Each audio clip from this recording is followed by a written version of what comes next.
માંગવો હતો મારે તારો હાથ, પણ થઈ ભૂલ એટલી કરી ના શક્યો તારા ઘરે રજૂઆત।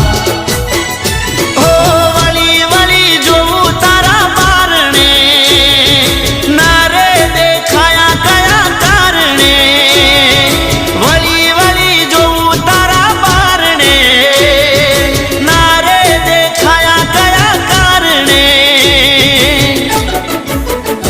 માફ કરજો ભૂલ થઈ હોય જાણે અજાણે, માફ કરજો ભૂલ થઈ હોય જાણે અજાણે।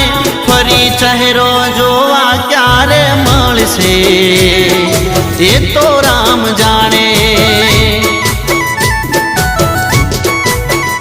ફરી ચહેરો જોવા ક્યારે મળશે એ તો